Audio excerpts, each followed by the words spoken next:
Did you take into consideration the fact that he was actually the author of his own misfortune the moment he decided to take that firearm and fire those shots? In fact, firearms and fire those shots.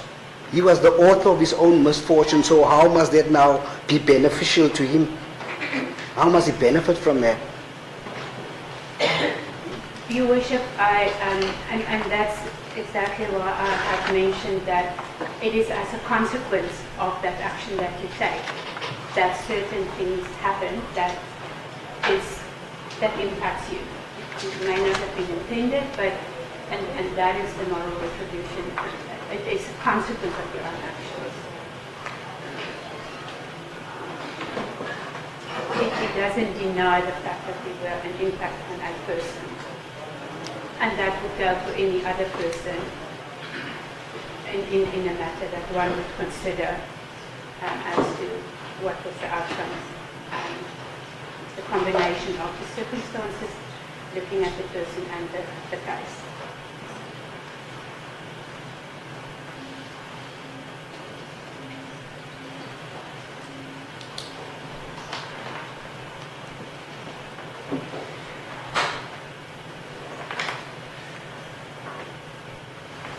You also said that also one of the reasons is that the accused wife and his children and family might suffer financially because the wife is a stay-away at-home wife. She basically received an allowance from him.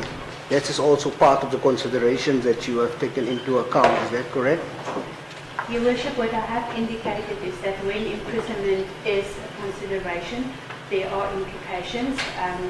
When we remove someone from society, it has a ripple effect not only on the family and immediate people, but also on society.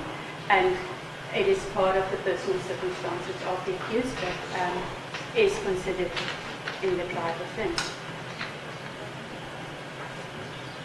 He does reside in Sandton, is that correct? That is correct. Have you ascertained his financial incomes, where it comes from, and how is he able to support, apart from his 1 point salary? I don't want to mention a specific amount. 1.5 million? Your Worship, I did not. If it was a case for fraud, there would have been a much stronger focus on assessing the finances and how these things work. Irrespective of the financial status, he currently earns a regular income, and when that is removed, I didn't say they would be homeless or anything like that. The reality is that when an income earning person is removed from the family, it has an impact on the family. Do you know where he got the 200,000 rand as a donation to his school? Apologies? I think you said in your report he donated 200,000 rand to his former high school and so on. Did you establish where that money came from? How was he able to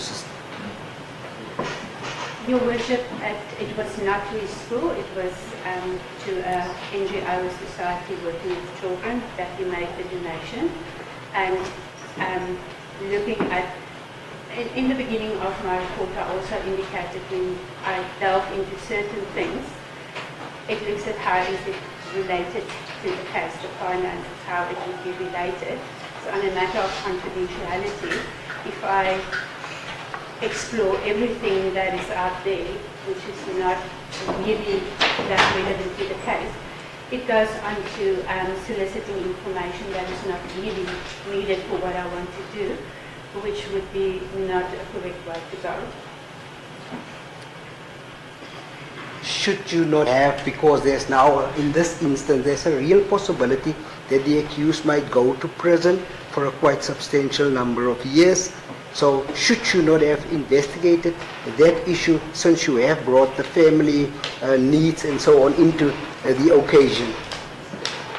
Your Worship, that is a consequence of imprisonment for any person that gets sentenced to prison, that there is an impact on the family. For some it would be worse, and for some it would be others.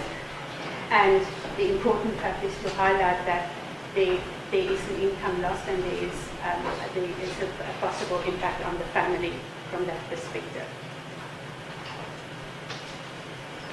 So it may be worse for some families than for others, but it certainly impacts the family and their way of living.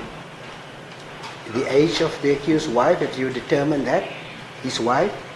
How old she is and whether she is employable should the accused not be around.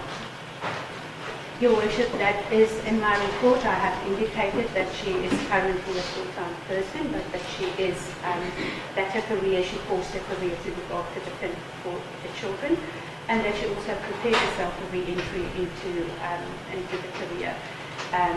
And listening to the question, I never said that they would not be looked after. I just said that there would be a financial impact on the family. Why did you not say that they will not be looked after? What do you mean by that statement? I need you to clarify that. So, coming back to what I said previously, Your Worship, depending on the family and their circumstances, the impact financially on certain families may be more devastating than on other families. But there is no situation where there is no impact if a person who is the main financial provider at the time is removed from the family.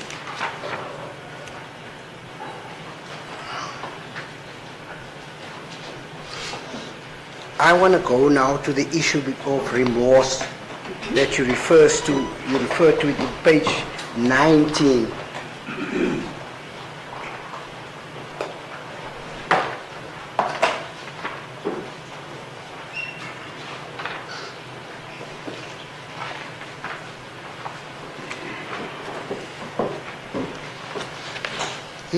Is it correct that the accused is not remorseful for his actions? He has not taken responsibility for his actions. What I want to put you is remorseful that he got caught on camera. Your Worship, I did not say that the accused is remorseful. I indicated that he maintains his innocence, which is often seen as an absence of remorse. What he does regret though is the consequence and the outcome of the situation that people see, may see that he encouraged reckless use of firearms. But I didn't indicate at all that he said he's remorseful for what he did. He regrets the consequences. Yes, sir. And there's also a difference between regret and remorseful. Is remorse not one of the factors that should be taken into consideration? In fact, a very important factor when it comes to rehabilitation and deterrence and so on. So, Your Worship, when it comes to remorse, and it is usually not, when a person is remorseful, it is considered a mitigating factor. When a person pleads not guilty and because of that is considered is not remorseful, that is not necessarily an aggravating factor. But when it comes to the link between remorse and rehabilitation, it is from my experience of working with offenders, specifically people serving custodial sentences, it is not correct to say that the lack of remorse by pleading not guilty at sentence is an indication that a person cannot be rehabilitated. Your journey that you will walk with that person is different, and it's really based on a very basic principle of social worker that when we talk rehabilitation, you always start where the person is. And if the person says he's not guilty, he doesn't, he's not remorseful and he's not guilty, that is where you start, and from there you look at your rehabilitation journey. But it's not an indication that a person cannot be rehabilitated, because when it comes to a plea of not guilty, for that purpose there could be various reasons for it. It's not always known at the time. And I think a very good reason, or very good example recently also between the presses, was in terms of the murder of the late Mrs. Marika de Klerk, where the person convicted of the murder has been seen as very unremorseful. He pleaded not guilty. Later, as of recent, there were indications in the press where he came to the court to say he actually did do it after denying what was the reason for not guilty. And that is part of a journey. So it doesn't mean a person cannot come to that themselves. It doesn't mean a person cannot be rehabilitated. He said he was embarrassed because he and Mr. Klerk were so close. She really liked him, apart from the other security guards. That's why he felt so embarrassed. That's the reason why he said he didn't want to admit to that. Correct. But to my point, Your Worship, is that there are various reasons why it could be. And at the time, if one would have spoken to him, he would also not have mentioned that. He would have denied his guilt, and there are very different reasons. And when it comes to, the point is again, when it comes to rehabilitation, the fact that the person does not accept responsibility, does not admit guilt, does not mean a person cannot be rehabilitated. Although in the matter of this accused, I've indicated that rehabilitation wouldn't be a primary focus.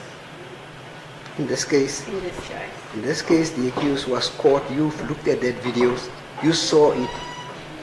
Yet, he's still denying it. Correct. Correct, Your Worship.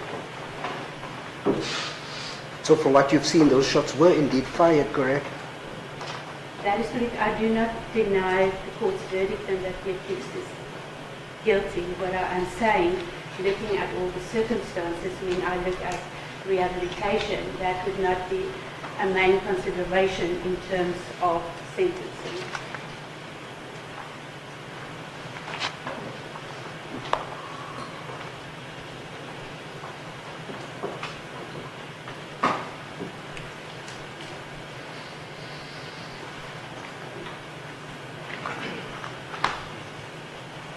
Where's your practice situated, Mrs. Thompson?